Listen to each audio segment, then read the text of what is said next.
pimpinan dan seluruh anggota DPR Aceh, yang kami hormati unsur Kopimda dan yang mewakili gubernur.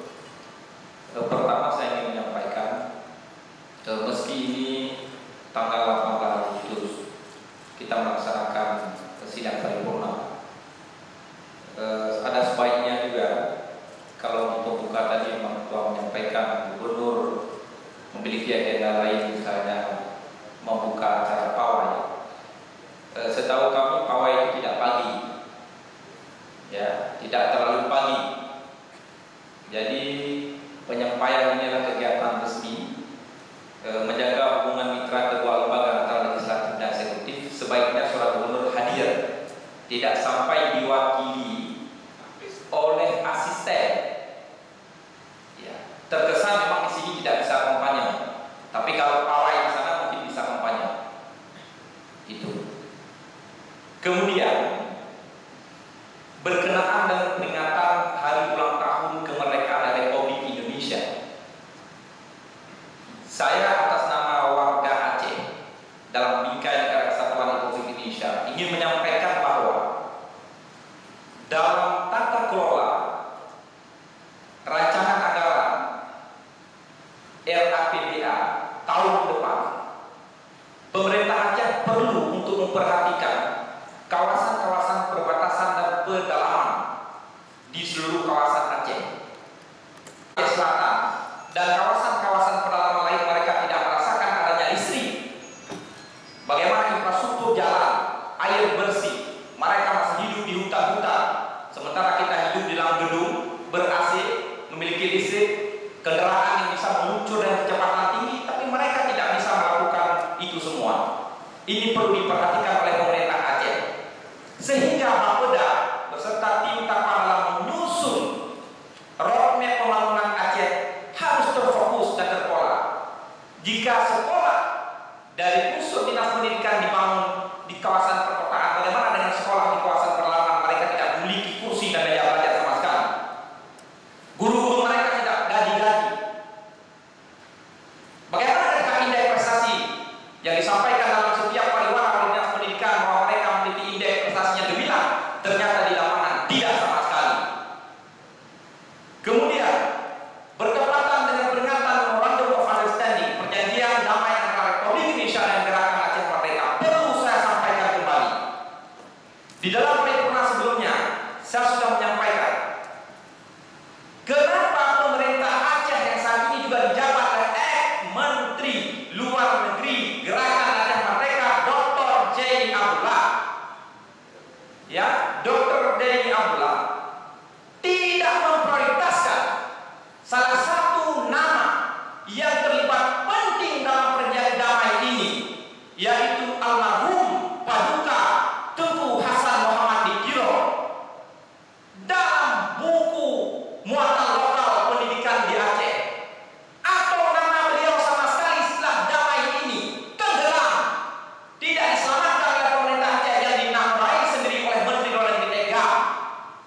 Saya menyarankan untuk mengenang jasa-jasa beliau, sehingga terwujudnya damai ini, pemerintah Aceh harus membangun satu museum khusus untuk Tengku Hasan Muhammad Dikiro, sehingga kita bisa mengenang bahwa beliaulah sosok tokoh di balik perundingan damai, sehingga kita bisa menghirup udara segar dan damai seperti saat ini.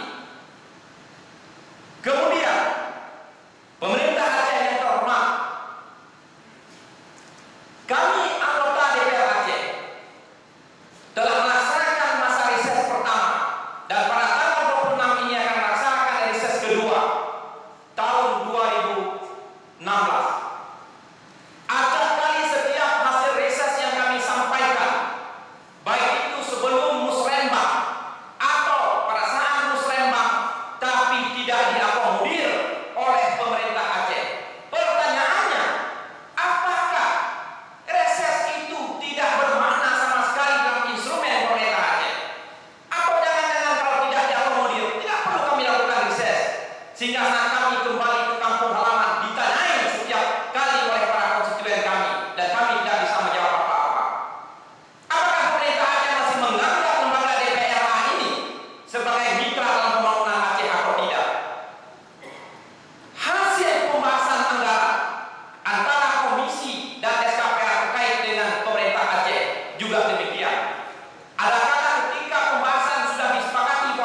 Demikian